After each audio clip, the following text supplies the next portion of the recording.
This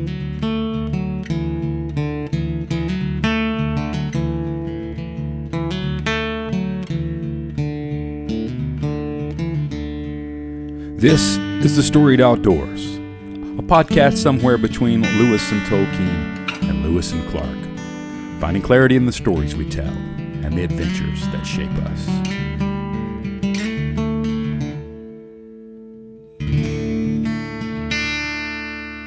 Welcome to the Storied Outdoors. My name is Brad Hill, and I'm joined as always by my pal Brian Gill, and we are excited today to sit down and pull up a chair to the digital campfire with Matt Russell. I love how he says he's a country-raised farm kid, professional triathlete, coach, 70.3 Ironman champion with over 40 podiums, holds one of the top times in Kona. I've watched you race in Kona several times. You're not just a triathlete, but he's a dad. He's a lover of the outdoors and considers every day as a gift from God. Man, I wanted to talk to you, Matt, and so excited to have you join the conversation and share your story with us on the Storied Outdoors. Man, welcome to the show. Well, thank you for having me. Appreciate it. Matt, I'm so excited about this podcast episode because I know that you and Brad are going to be able to geek out on the triathlon part of it, and I'm just going to be an observer and ask questions. And some of my questions may sound dumb because it's just the literal ignorance that I don't know this world. I've not done a triathlon. I've not done an Ironman like the two of you, but it's going to be a fun conversation. Thanks so much. Just to kind of kick us off, where did you grow up, and where did this love of the outdoors come from? So yeah, I grew up Lisbon, New York, and whenever I tell people I'm from New York, they're like, "Oh, New York City." I'm like, "No, there's more cows than people." Where I grew up, so grew up in a small farm, nearest neighbor, half mile away on a dirt road, and yeah, it was more of a hobby farm, like cows, chicken, sheep, pigs, horse. And like I have a few uncles up there. Each of them have like 1,000+ acres. And yeah, like I remember my dad telling me like if I was bored, he's like he would kick me outside and I would either play in the play in the hay mound or build forts. We had a pond, so I'd catch frogs, go fishing, and yeah, I was always outside. So that kind of started my love for outdoors. Being raised on the farm and did a lot of hunting and fishing growing up. So yeah. Man, that's so funny. You know, if you're bored, go outside. I mean, there's so much there's so much truth in that. I tell my kids that all the time. I'm like, Yeah. just go outside. You'll come up with something. Get off the screens. Yeah, that's awesome, man. I can't imagine growing up on a farm. I think I would have loved it. I think I would have loved some parts of it. I know there were some parts probably that weren't as glamorous as I may make it in my mind, but that sounds so much like an interesting childhood. Yeah, It's it not. was like I really want to implement that for my son. Yeah, I think this day and age, I think for me growing up, there was 1 hour a week watch cartoons on Saturday, and that was it. So yeah, like that. I try to whenever I'm around my son, I'm like, hey, let's go outside. We'll walk the dog, or go to the park, or just do something fun outside. And a little Christmas. He's 7, my son's 7, so a little Christmas gift I have for him is a gun that shoots BBs and pellets. So and whenever I go back to my dad's, he always shoots that, and he's like, "I love it, I love it." So Oh, that's that's one of fun. his Christmas gifts. Oh, I love that. My son is he's turning 10 today, and Nice. he wanted to go to the indoor shooting range, and you have to be 10 years old to get to go in there, and so he wanted to do that today. So he wants to go plink Oh around with man, some 22s. big day, man. That's Big day. awesome. It'll be fun. Yeah. Man, yeah, you're right about there are some non-glamorous parts growing up on a farm. We weren't technically living on a farm, but we had property away from our home where we had horses, and I remember the non-glamorous part of shoveling horse manure. That wasn't cool, Oh yeah. but there were a lot of cool things, but that was among the top of the list of things that I was like, man, I did not enjoy this whatsoever.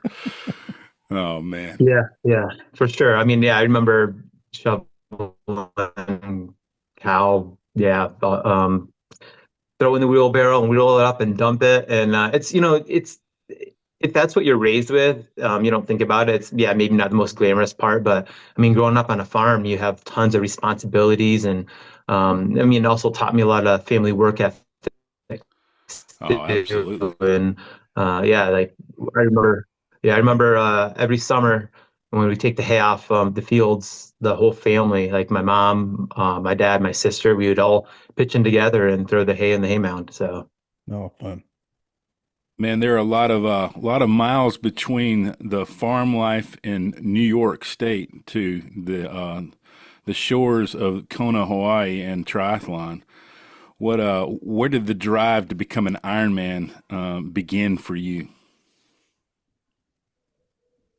So it kind of started when I was growing up in high school. I started running track and field, and my school was so small that I couldn't even it didn't even offer cross country and track and field. So a couple of my buddies and I had a we had the school had a merger program with another school that's 20 miles away. So every day we would all commute together, which was a ton of fun.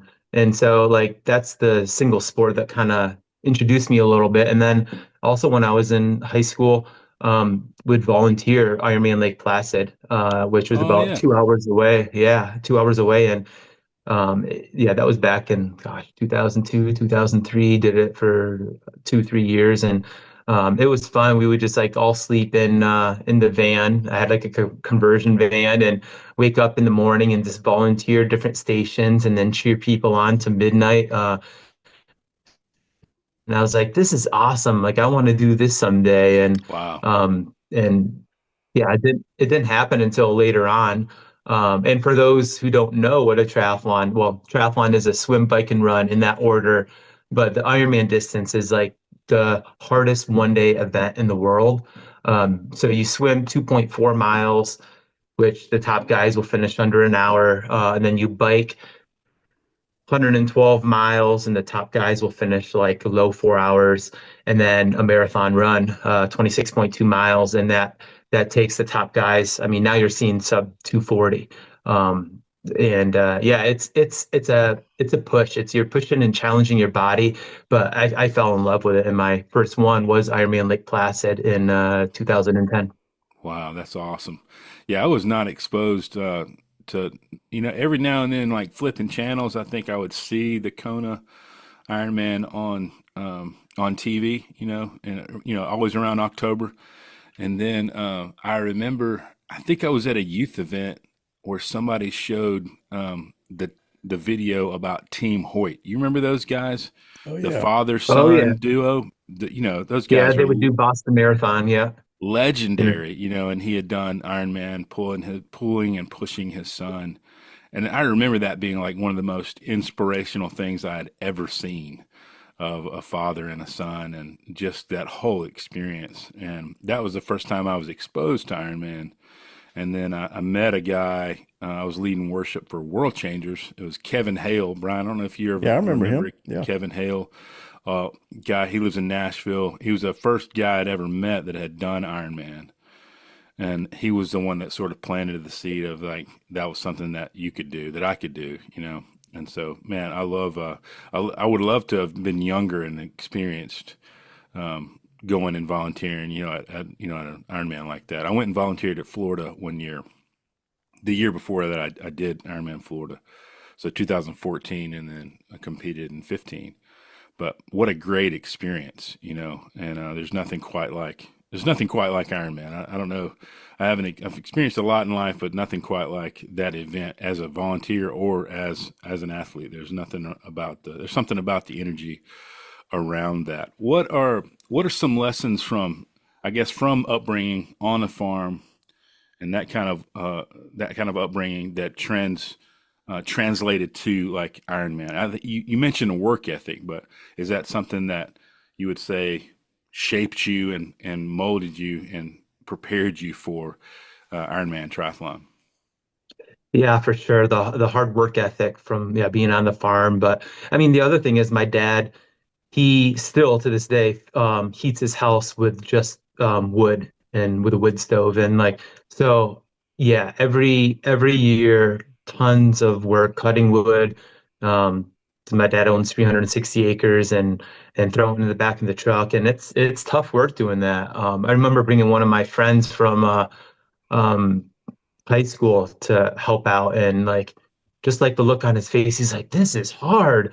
But like for me, it's like it was second nature because that's how I grew up. But lots of little things like that. And I mean, it goes back to, yeah, your roots, your childhood. And my dad, he still is always doing something, and he's always outside all the time, and he's always working hard. And yeah, I mean, it goes back to your childhood and your roots. And that's something I certainly have carried into triathlon. And I think that's something that's made me successful. I mean, when I'm in it, training full time, like 30 to 35 hours, I've even done, I think the highest week was 42 hours. So, Wow.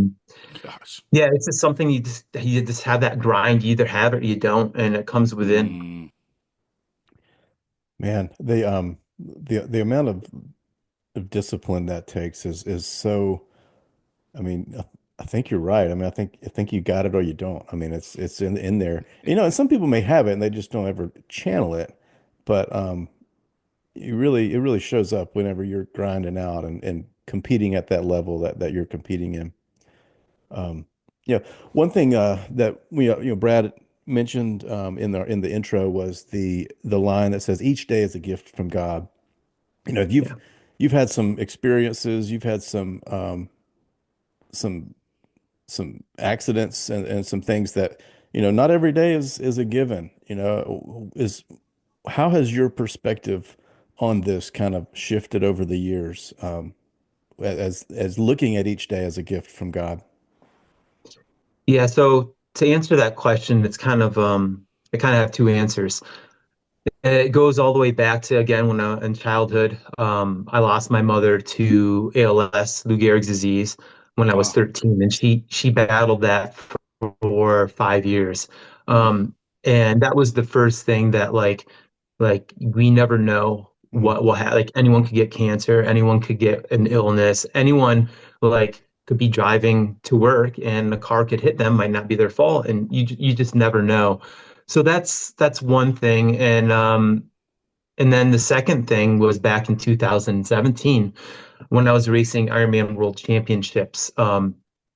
A car was actually directed in front of me at a stoplight, and I was going 35 miles per hour at the time, and was having a pretty good race. And I went head first to the side of it was an SUV, and it severed my external jugular. I mean, I have a scar next to, you can't probably see it right now, but I have a scar right next to my eye. Almost lost my eye, but really I almost lost my life, as in my neck was severed. It's probably 16 inches, and it was all stitched up. And oh my gosh. yeah, severed my external jugular. My internal was exposed like a millimeter away. Um, and what saved my life was there's an anesthesiologist doctor there, and he was a spectating, and he applied the right amount of pressure before the ambulance came. They wanted to life ah, flight me, but thankfully the ambulance was fairly close. But it it puts life into perspective, as in like, look, I was a millimeter away from losing my life, Mm, and it's a like, millimeter. Oh, yeah, it. I mean, the surgeon, he's like, I've seen many um, wow. like accidents and traumas, and he took a picture and sent it like to my dad, and he's like, your son is a miracle. So I mean, it was at that point I've gone through tons of emotions from it. And it just is like, you know what? The Lord has more in store for me. There's a reason why I'm here. There's a purpose. And you don't need to necessarily go through a traumatic event to know that, because like everyone here, everyone listening to this, there's a reason why we're here. Um, and we're all gonna have challenges. And I mean, like, hey, I have challenges right now. And the way I like to like explain it to people is have that challenge not be a wall. Sometimes it feels like it's a wall. You can't get through it, but have it be like a hurdle that you can, like, you know what? It's a challenge. I'll get through it. Sometimes it will take longer to get through it than other times, but like, the Lord is with you. And like sometimes we don't know the reason why we're going through the struggles that we are, but like later in life, you'll realize like, okay, I had to learn this lesson and it's making me stronger today Mm, and I'm a better person from it. And like I've done multiple, I think I've done like about five motivational talks about this. And like for me, if I can affect someone's life in a positive way and potentially even save someone's life, like I want to speak in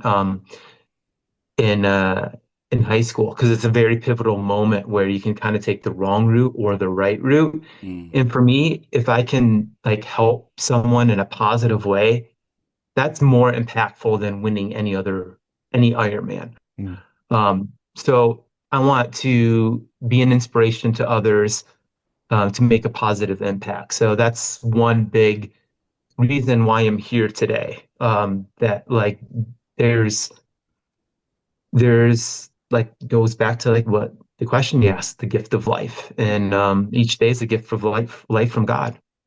You mm. talked a lot about purpose. Do you feel like that's your purpose is to be that inspiration? Is that where you feel is your, maybe why God spared you? Yeah, I mean it. Yeah, it is because like there's a lot more for me to look forward to in life than just triathlon. And I've gone through some hardships and it made me realize it. Like when I'm kind of on the verge of retirement.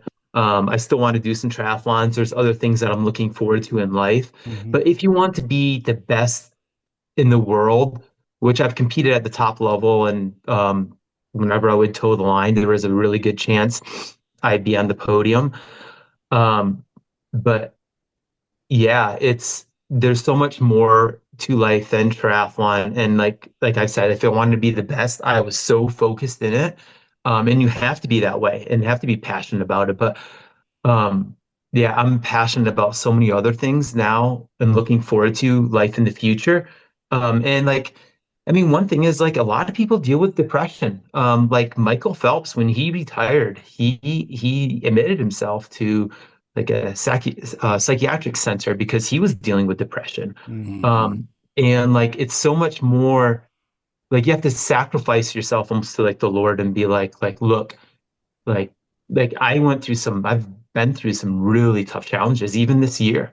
And like I've reached out to so many people and like we are not alone. mm. And like there's so many other people that are dealing with struggles too. So like if you're dealing with an issue, like reach out to other people. Like you'll find that um like we're not the only ones like sometimes I feel like no one understands what I'm going through. But and like it all goes back to yeah, there's a bigger purpose than myself, and sending and sharing that message to others. That yeah, there's a bigger purpose than why we are here. Hey, isn't that Yeah. the lie that we tell ourselves that we are alone, right? Hmm.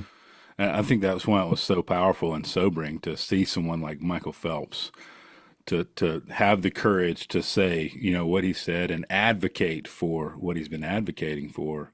And it puts a lot of, what I would say, normal people, I mean, what a legend, but if that Yeah, guy is struggling with that, then me too, but and he went and got help. And then yeah, certainly I should go get help if I'm in that kind of position. So I love that that reminder of, more often than not, if you will take the time to say, I'm struggling with this. Nearly every time I think every time I've ever done that in a group of men that I share life with, they've gone, man, me too. Mm. yeah, You're like, yeah, oh man, I thought I was the only one, and you never are, but we tell ourselves that lie Well, that's of it. That's the lie. yeah, When you're built for community, when God has made us for community, the lie is that you're alone. yes, And isolation leads to radicalization. And it's just mm, this thought of I'm all by myself. Nobody cares. These are all lies that we start to believe. And it's just, the truth is that we're built for each other. Hmm. We're made for community. Mm, Yeah, and that's part of, Satan doing his work, getting in your head. yeah. Um, and it's yeah, like I've gotten personally through some times I've almost isolated myself and just, like, all right, I want to get a new phone number and just start over. But like I'm so glad I didn't because I've reached out to so many people and know that like, okay, I'm not alone going through some of these challenges, which everyone's going through challenges, different times in your life. But know that we can get over those challenges and it will make you so much stronger. Mm. Mm. Matt, can you walk us through a little bit of what it was like to toe the line post for the first time post that accident? Because I know you came back and raced back in Kona after that, which was awesome. I was watching and keeping up with that race that day. Can you take us through a little bit of what you were feeling and what that experience was like when you finished that race? So my first race back, I guess like back in Kona, like when you came yeah, back to the place that it happened.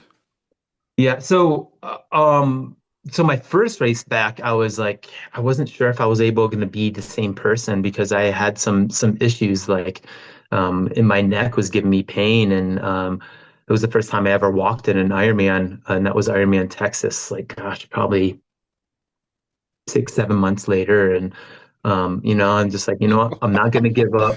6 to 7 months later after you had that accident? Yeah, like Wow. I was determined, like, what? I'm not giving up, and no one would think of anything if I'm like I'm retiring now, like I can't do this anymore. And I just didn't give up, and that's kind of like my mother, going back to my mother battling with ALS for 5 years, and Wow. Mm. the never giving up. So, and like, I knew there was more in me, and and each race I did, I just pushed through it, and um, I did end up making it back to Ironman World Championships in the Big Island of Hawaii in Kona. And I was just really grateful. Just being back at the start line was a victory for me. Fact that I was there again. And then I'm like, hey, if I just finish, that's a victory for me. Another victory, I could say. And then I was having an amazing race, and I don't know what position I got off the bike, and maybe 13th to 15th position, and like I started running people down, Mm. and the last half of the marathon, last 13 miles, I moved into top 10 position, I think it was, and then I just kept on picking people off. And um, yeah, in the last stretch, I ended up finishing sixth in the world, and it was the third fastest American time ever. And like the emotions came rolling out. And yeah, it's a moment I'll never forget. And those are the moments that we live for. And Mm. it was kind of like the comeback um, Mm. of like for triathlon. And I think it was really inspirational for others, me from like going back to almost having a death sentence to accomplishing what I was able to do. And like I want people to give people hope that like, hey, you can come from the very bottom and like surpass like even what you can imagine. And it's just like a combination of never giving up, hard work, believing in yourself, having Mm. faith, and hope. And that's what carried me through. Yeah, you when you stood on that, in that the top six there, it wasn't just the triathlon that you had overcome. It was, 6 or 7 months. I mean, good grief, I cannot imagine the emotions that were flooding in, and mentally. I mean, not Yeah. just the physical aspect, but the mental aspect of getting back out on a bike after that kind of a wreck. Mm. Yeah. Yeah. And I remember, I think it was maybe 3 months after my accident, it was released that I could train again. And I just remember my son was only like during the accident, he was only like 3 months old. And so like I'm pushing my son, he's like 6 months old in the stroller. And the tears are just rolling down my face. This is like, I'm so grateful to be here. Mm. Mm. Um, and like, yeah, like having those moments with emotions of rolling out, and like life is tough at times. But like know that we're never alone. and like going back to each day is a gift from God. So that's when I really felt the presence, like, hey, and wanted to build a closer relationship with the Lord. You you said there's a quote. It says everyone has challenging times. You can go down a negative path, or you can turn the experience into an asset for you and for others. What does that mean? We've touched a little bit on that, but it seems like there's a perspective shift that you're talking about here. Can you tell us a little bit about what you're talking about there? Um, yeah, I kind of touched on that before. Like you can, and I think a big pivotal moment is for most people experiencing this is when they're teenagers.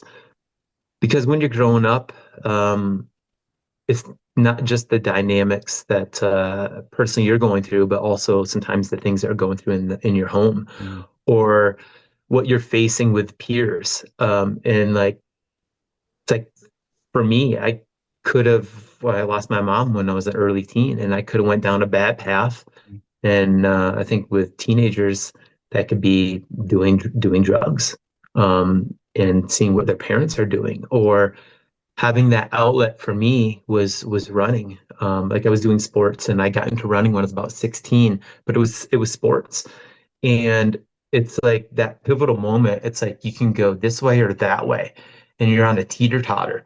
And that's why like I want to start doing like I just thought about this like a few months ago, and doing more inspirational, motivational talks to high schoolers, because you're at that pivotal moment. And there's always pivotal moments in the sense like, hey, that's why a lot of people get into triathlon. It's very therapeutic, in the sense like you're spending a lot of hours and hours by yourself, and it's a form of therapy. mm, And like a lot of people won't go to a therapist, um, because like, oh no, that's me breaking up, going in. I mean, it goes back to like what I was talking about, like Michael Phelps, like be the best in the world and like seeking out help. And part of it is yeah, spending time by yourself. I think it's important to spend time by yourself in a positive way mhm, because you don't want to, I mean, there's triathletes that have done the drug route, and then they find triathlon, and that's kind of what saved them. There's Mm, multiple stories from mhm. that. So yeah, it's yeah, that's yeah, Yeah. Well, and it's so I think that sometimes people look at the hard things that they go through as um maybe almost like a dark spot in their life. And it's not something that people want to talk about, but how much more um impactful is it whenever someone has gone through something and they're able to share with somebody else and people are able to see, hey, that person went through the same thing and they made it out on the other side. And so being able to kind of like use that, what you said as as an asset for others. I think there's a lot of wisdom in that and a lot of healing that can bring to other people who may be going through something very similar. I think yeah, for sure. something we've talked about multiple times on this podcast from different guests. When it comes to the topic of suffering and going through dark or difficult times, I'm so thankful. Like within Christendom, like our suffering is not wasted. There's no wasted Nothing's time. wasted, right? Whatever you've gone through, it's not for nothing, but it's for something and it has purpose. And so whenever you're able to have that perspective of, yes, your accident was terrible. I was watching that day. I remember them talking about it, on the broadcast. I was watching it live on my computer that day. Um, that could have, been a whole nother story. Your story could have been totally different, but the perspective change, and to be able to utilize that and go, I went through that, but it had purpose, Mm.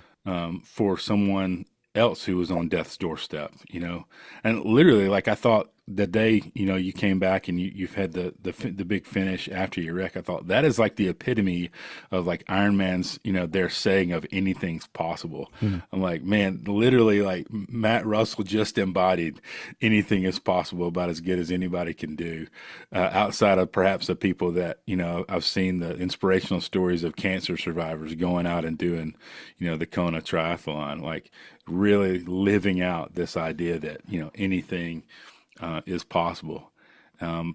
But our struggles have purpose, and I think being able to have the mentality to go, you know what, I'm not gonna waste what I've gone through and let it be waste, but I'm going to use that as to help others. I think about the quote from a movie that I really like. It talks about what's a man that doesn't make the world a better place.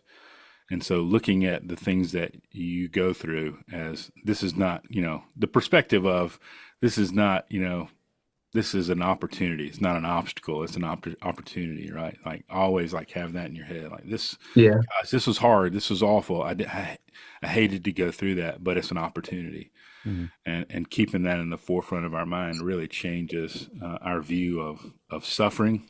I mean, Paul says it. Suffering produces character, and character produces hope, and hope does not put to shame. It doesn't say might not. It like does not. It definitely doesn't put to shame.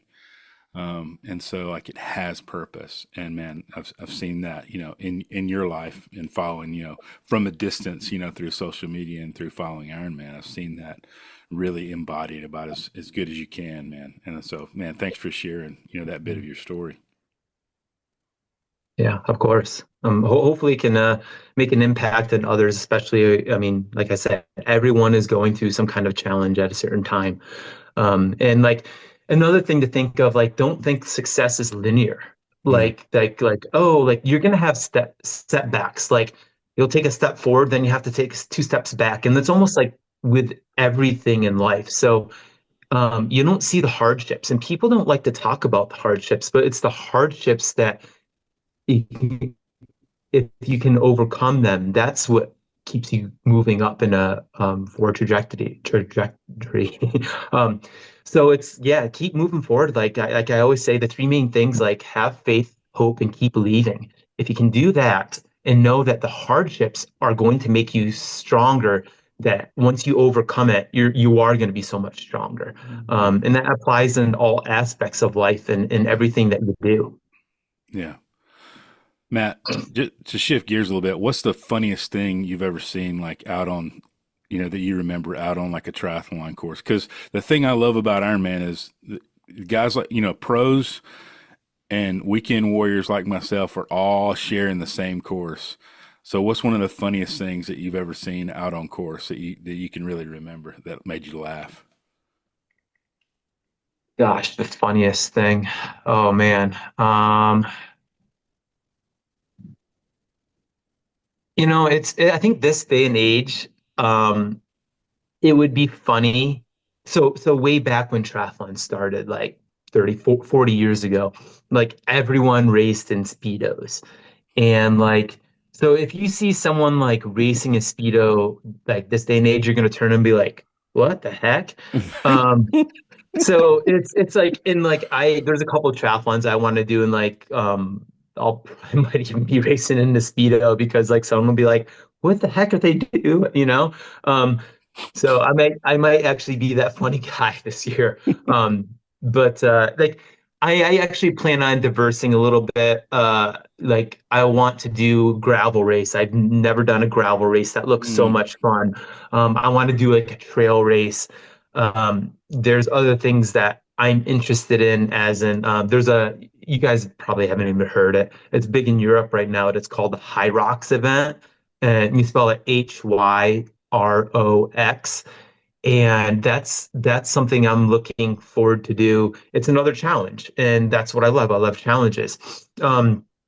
And the challenge is like it's a 1K run and then you do like a strength event. Like there's 8 stations. There's like a ski erg, row erg machine, lunges with weight, burpees, farmer's carry, sled push, sled pull, and what's the last one is like 100 wall balls, which is going to be tough. And I actually signed up for the event in a couple of months. So it's like I think I've heard it's about 65% endurance and about 35% strength.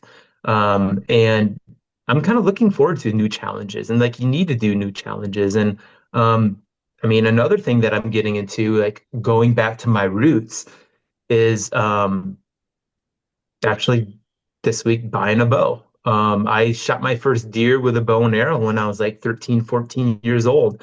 And like it excites me, and like it's a new challenge. And it's something about, because it just in the past couple of weeks I started shooting the bow again.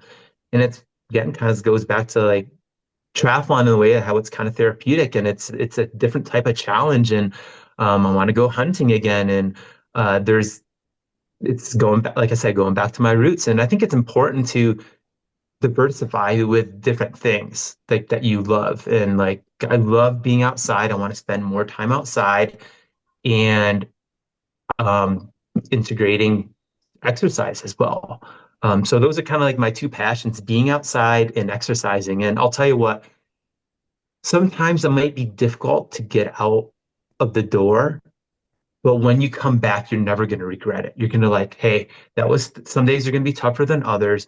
But if you get outside or just go for like a quick 20-minute run or a hike or do something outside, you're going to be coming back in a better state, like especially mentally and even physically.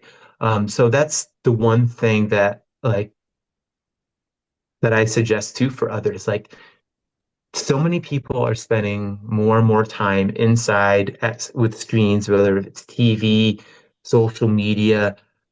Just get outside, be with nature. It's going to rejuvenate you. And um, I think that's kind of getting lost with a lot of people these days. Mm. And so I'm really excited to like, there's a thing actually called like shed hunting. And it's since I've been out west, like this is something I've never done, but I'm hearing stories about it, and like just the excitement and the surprise of like not knowing what you're going to find. And like, I really want to find like a big shed from like an elk. Like that would be awesome to me. And like, so there was another thing that I'm excited about, and being outside, getting a little bit of exercise, going hiking. But yeah, there's lots of things to look forward to in life.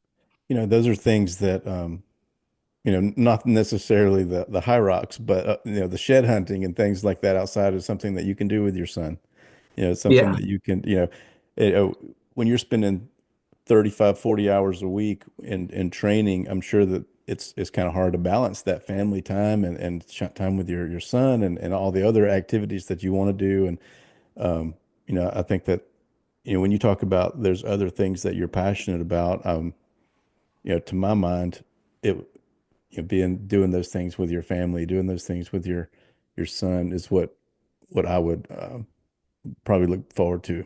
Um, those outdoor activities, my being with my children, kayaking or hunting or photographing nature. Those are some special times that aren't very significant in the big scheme of things, but they're really impactful for my life as a father. Yeah, for sure. I mean, just like thinking about a fun memory, whenever I go back to my dad's place, I love being there just because you're kind of removed from society, because my town still doesn't even have a stoplight. And I have a cottage and a boathouse that sits on the St. Lawrence River, which borders Canada. And like my grandpa used to be like a muskie guide up there. And I always take my son there every single summer, and he gets to see his cousins, and they get to go fishing and swimming. And like was it last year we went, and I caught a decent sized bass, a keeper, and ended up reeling it in off the dock, and my son netted it, which was awesome. And then I caught another one, and then I had him reel it in, and I netted it, and like. I'm like, what one do you like doing better? He's like, Dad, that was hard work reeling it in. But I'm glad that he had the experience with both. And then like after, he has the biggest smile on his face, holding up the stringer with a couple of bass, and he's like, "Dad, it's my dream to eat them now." And so I had my I dad love cutting that. them up, and like he ended up eating the fish, and like I don't think he actually liked the fish too much, but like just the experience and like having a dream come true and like eat some of the fish, and that's a memory I'll have for the rest of my life. Just doing that, and it's like those are the type of memories that I want to remember and that I want him to remember and enjoy. And like, hey, I hope that like one day I'll be a grandpa and he can do the same thing and I'll skin the fish. And but it's like, hey, being outside in nature and just doing those activities, those are the type of memories that like that's important to me. Mm, Yeah.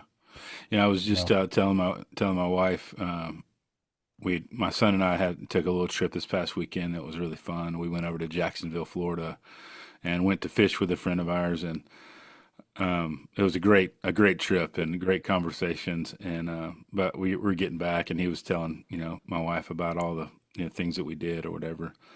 And I said, you know what? This was after he wasn't around. I said, you know what they never bring up? You remember that ride we rode at Disney?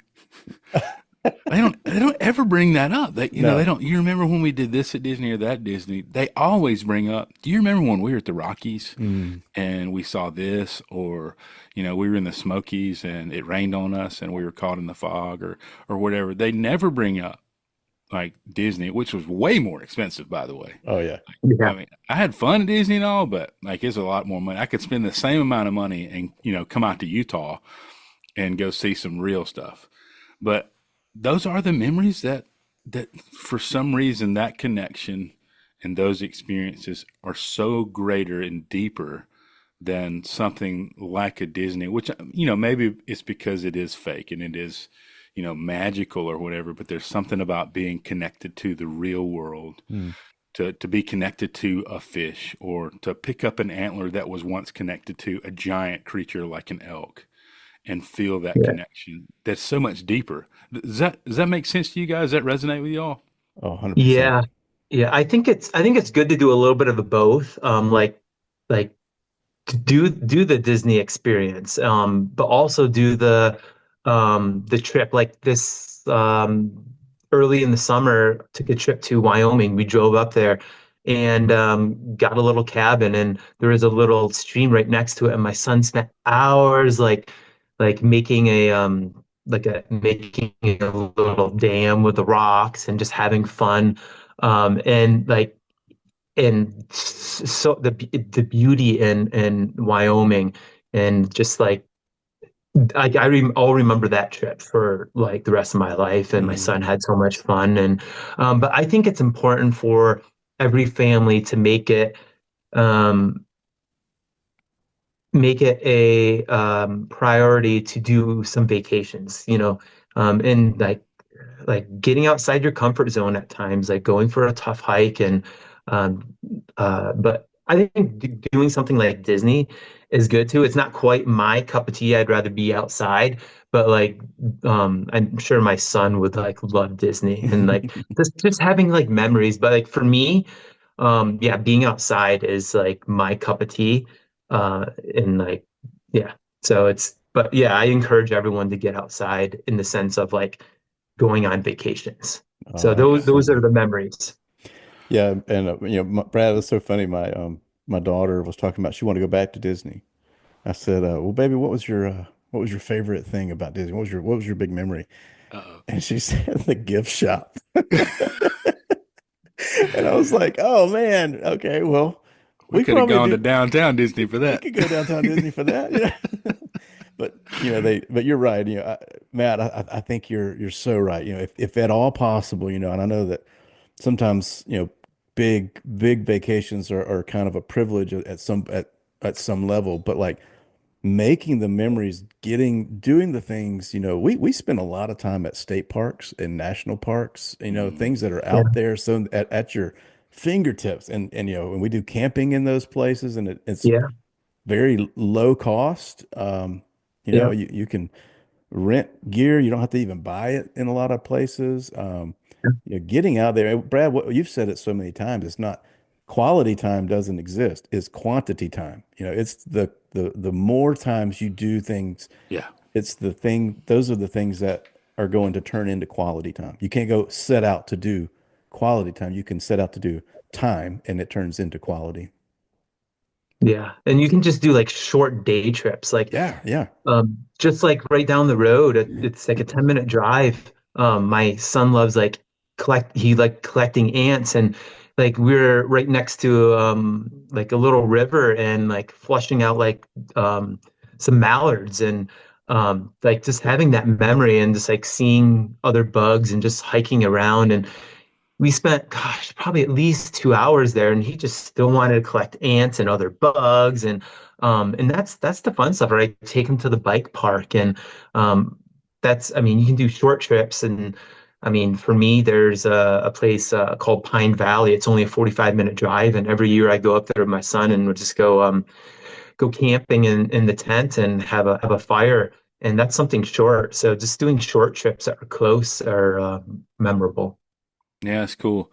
Matt, what's I know like when you're on the, when you're racing, you're dialed in. One of our previous episodes, one of our early episodes, we got the opportunity to talk to Ben King. Ben's was a pro cyclist. He's now retired. I watched Ben race Tour de France, and he's raced all over the world. And I was interested. I was like, was there ever a place during a race where like you were able to like look for a second and just be in awe of what was around you whilst you were racing? Because obviously, when you're on the bike, I mean that's several hours, and you're zoned into your nutrition and doing all the things. But has there ever been a race where you are out in a beautiful place that for a second you looked up and were like, "Wow, look at that"? Um, That's kind of a tough question because like literally as a pro, you're so in the zone. Sure. Um, for me, like it's a little bit like before and especially after. After like I like to do like kind of explore the area a little bit and then like take in the beauty that way. Because Mm. I've raced in like so many different countries. Like when my son was 2, he had already been to 10 different countries. Um, but like in South Africa, I mean, remember like kind of swimming with the penguins and which was really cool. And just like in so many different places in the United States, just exploring it, like going up to Coeur d'Alene was really beautiful. Because they have a race there that I've done so many times, and but obviously Lake Placid. I have so many great memories from Lake Placid, it being like practically my backyard, from like fishing, kayaking, um, doing running races, snowshoeing, downhill skiing, cross country skiing, um, camping with friends, backpacking for days. So I have so many great memories. And that's like with anyone, just this past weekend was Ironman 70.3 World Championships, and it was in New Zealand. And I had some friends going. I'm like, dude, if you go, spend at least a little bit of time exploring the area. I spent actually 3 months there exploring like Wow. majority of like the south, like love the South Island because like literally you can chase waterfalls and like so many cool places to camp. And yeah, if you have the opportunity, make it into a vacation a little bit, especially after, because before you're so much into the zone, but like there's so much beauty after and around the area, Mm. um, like that you can really soak it in. So that's one thing that like after I raced Ironman in New Zealand, I did a couple races out there, one in the South Island, Challenge Wanaka, beautiful, like beautiful event right there. It's iron Wow. distance. And then I raced Ironman New Zealand, I think a couple weeks later. And then after I spent, I think about, what was it, 10 days or so um, in Australia, Noosa, beautiful place too. And so like it's awesome in the sense I can go to places and make them into like a mini vacation after. So, like whenever I go back to my dad's, I typically will race Ironman Lake Placid, and then a week after, just spend it on the river, fishing and like Mm. just with family too. So that's yeah, like so make these if you are in the endurance world or racing or even work, like if you have work for a couple of days in a place, like if you can make it into like a mini vacation after, those are like where the memories are. Yeah, that'd be awesome to be doing an Ironman in Lord of the Rings. Yeah, yeah. I visited some of the sites there, Did you? which is pretty cool. Yeah. I mean, the thing is, take the time. I mean, the thing is, like we talked about, you can take mini trips, but there's also the expensive trips like New Zealand. But maybe make those, like, if you're on a budget, like, all right, this is the goal. Maybe I can save up in a few years, not, yeah, in a few years that I can save up enough to take the trip because there's still things on my bucket list that I want to do, and I feel like you always kind of need to be chasing. Like for me, I was always chasing that next race, but like always have, I think, a bucket list. Like, all right, like for me, I would absolutely love to harvest an elk someday. And then after that, like, I mean, I'd harvest many white-tailed deer and turkeys and ducks where I grew up, but like an elk is going to be on my bucket list. A Mhm. mule deer is on my bucket list. So you always have that bucket list because you're always going to be excited about something ahead. And it's always important, I think, to have goals. So Yeah. you have that bucket list, write that bucket list down. It will keep you focused a little bit on some things that you want to do. So. Yeah, man, I love that. Matt, do you find that it's easier for you to reflect in the outdoors, or is it in your quiet time, or when you spend a lot of time reflecting, I know, on your accident and kind of evaluating life afterwards, and you have this great perspective on it. Is does that come easier? How does that look for you? How do you get into that practice of reflection? Yeah, spending time by yourself. So, like, I'm kind of transitioning, as in, I'm not training 35 hours a week right now. Hmm. Like, I'm going to do some triathlons, but more so for fun. I'll probably still race in the pro field, but like this day and age, it's so competitive, and they've actually decreased. Ironman has decreased a lot of races. Like 10 years ago, there was 16 full Ironmans I could race in North America. Um, in this year there's only like five, so it decreased it a lot. But so I'm like in 2025 I'm all about having fun, but I'm kind of shifting that. So I would like my alone time and reflecting on everything, which was really really therapeutic, was riding for hours, running, swimming. I'm kind of transitioning that for more outdoors, which is kind of goes back to my roots, um, which is therapeutic again. It's important to have that. It's important to have a love for something. You need to have a purpose and passion and other things versus just one thing, because that one thing, it can shift. It can move. Like if my only purpose in life was raising my son, and then when he leaves the nest, like then what? Yeah, then what? Like you need to have something. And like for me, with the outdoors, there's always that element of surprise. You don't know what you're gonna walk into as, like, oh, I just flushed out like a big mule deer, or see this elk shed, or like the element of surprise is always there. And I love that. And so I'm kind of making that shift. Like I'm always gonna be active. Like I might not be training for 3 to 5 hours a day um for the rest of my life. That's not sustainable. Mhm. Um, but like I'm always going to be active, like exercising. If it's like a 3 4 mile run, or it's a 3 or 4 mile hike. um I'm always going to be active and always want to be outside, because like I think, like going back to like the benefits of being outside, fresh air, sunlight, you're getting your vitamin D, and you're going to be able to sleep better. And like, so there's lots of like great things for your body as well, versus like if you're in front of a screen all day, you're actually going to be reversing, as in you're going to be actually most likely more depressed.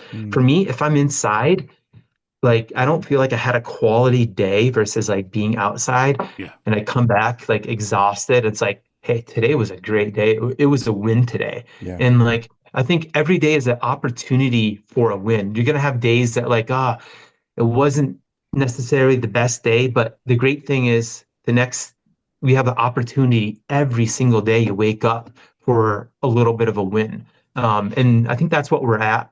I'm personally after, and I think what everyone should be after is like, hey, today a win?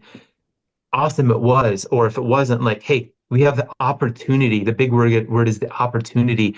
And like speaking on opportunity, try to do as many things that you possibly can. Like for me, I had the opportunity. I did karate when I was little, which was great. And my son's in karate right now. I had the opportunity to I was in band. I played the trumpet and baritone. I was in chorus. Like the more opportunities you have, the better. And not only that, you have the opportunity to run into other people. Hmm. Like, and you might have a good connection with someone. Mm. And that is awesome because I think it's with like, you don't want to isolate yourself. You isolate yourself, you're going down a bad route. Like having the opportunity to try new things and meet new people. Like just randomly, like I've been going to the gym, and that's another thing. I've been like doing weights, and like I've met some people even like randomly in the sauna, and like I've had connections with other people, and like I've met a friend through like the sauna going through like kind of the same life problems as me. And like I've gone hiking with him, and like so like I said, like putting yourself out there and having opportunities is an important thing. And like trying new things. Like you might find something's not for you, but like you might find someone doing the same thing and you connect with that person. So yeah, the word opportunity is huge. Yeah, that's a good word. Have you ever you spent countless hours on your bike? I know because that's probably one of the disciplines within triathlon. Have you ever had any wildlife encounters whilst on your bike, like on a training ride or whatever? Yeah, I mean, the dog ran out in front of me before and I went down hard. Oh, But the coolest one was like that's like not a good experience. Um, but hey, the next day I got up and did like 10 by 1K on the track running like at 3 flat pace. And like even though my hip was in pain, like hey, I'm like I'm gonna race world championships in duathlon, like which is run bike run, and I was focused to do that. But like the coolest encounter was like when I was living in Maine. My sister lives in Maine, and I was on a bike ride, and a moose was right next to the road.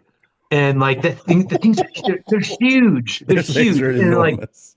yeah, and like it kind of like shook me for a little bit. I'm like, whoa, because you don't know if they're gonna run right out, dart in front of you my or gosh. whatnot. But like it was the coolest experience. Like just they're so huge, they're massive. Um, but yeah, like that element of surprise.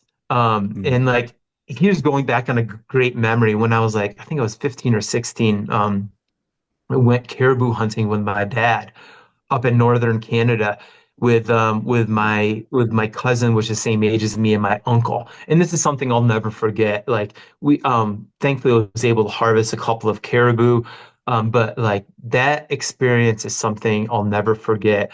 Other experiences like going deep sea fishing with my dad and my brother-in-law. Just like those are the experiences that I'll remember for the rest of my life. And like there's there's other things that I want to do, other experiences, and like doing them with friends or doing, especially with family. Yeah, it's like the element of surprise that you don't know what you're going to get into. But yeah, like that moose. Like I was on a training ride and like it scared me. Like I was like because they're massive.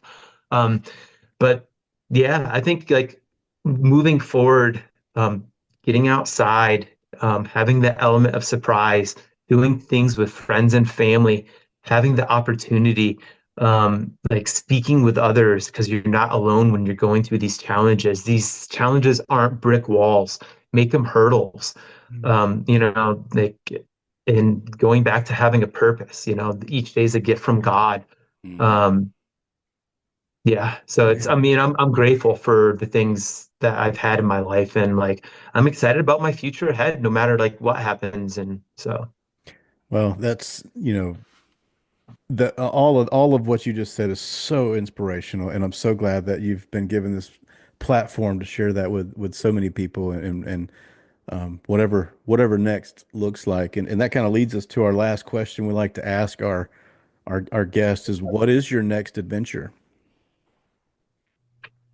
Kind of what I explained about doing a little bit of everything, but like I just I just bought a bow. So Yeah. I'm going to be What getting kind into of bow did that. you And get? it's a I did a lot of research. I mean, the thing is bows are a little bit like bikes in the sense it's about it's not about like, oh, this bike is the best, that bike. They're very, very similar. And like the bows have changed so much. Like my Hmm. last bow I bought was in 2010.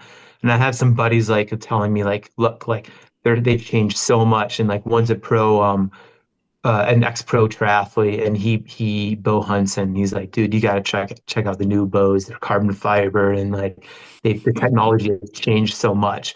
And so yeah, the last like couple days this week, I've been at the shop and just trying them out, and actually did a lot of research. But the PSC Mach 33, which is the 2025, and I'm excited about it. And Cool. just it's a whole new world. It seems like a small niche, but I it goes back to my roots. I love it. Like my dad did it growing up, or I did it growing up, in which my dad he's harvested elk, not elk, white-tailed deer from it, and even turkeys. So that's kind of my Awesome. next adventure, big adventure that I haven't done in years. Like I said, I'll do a little bit of probably gravel racing, trail running, that high rocks event that I'm talking about. But yeah, I'm excited to the bow. The bow is something like going back to my roots, and yeah, Very I'm really cool. excited about that next adventure.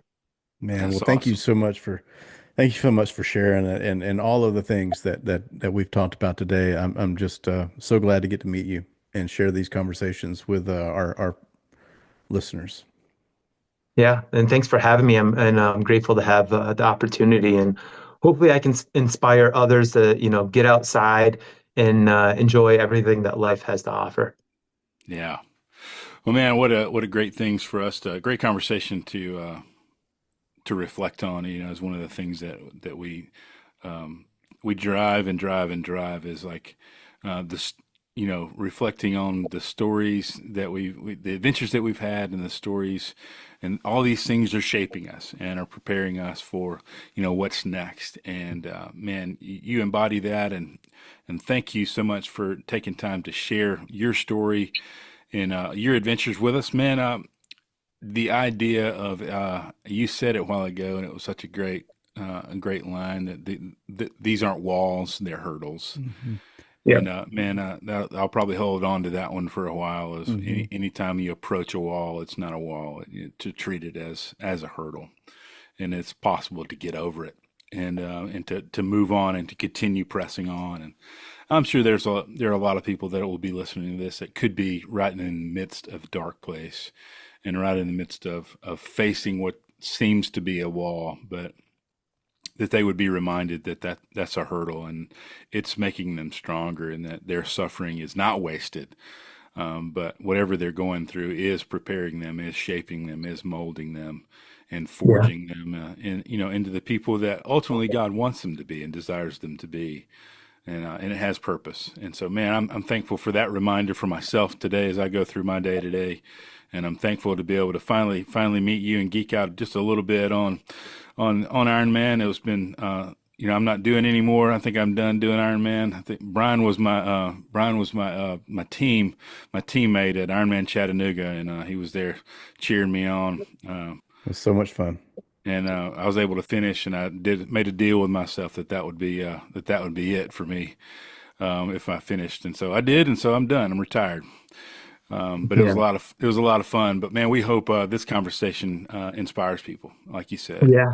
Yeah, for sure. And one last little nugget is get outside your comfort zone. Like I think that's a great like with triathlon, I've gotten outside my comfort zone, and when you do that, you're gonna grow even more. Mm. So Yeah, keep living life to your fullest, and try those, as many opportunities as you can, and get outside your comfort zone, even if it's just like a 5K running event or something else. So absolutely. Well, get out there and share some adventures and write some stories in the place that we love to call the Storied Outdoors. If you've enjoyed this podcast, please take some time to leave us a review, or better yet, share it with a friend. We hope these stories encourage you to write your own stories and share your own adventures in the Storied Outdoors.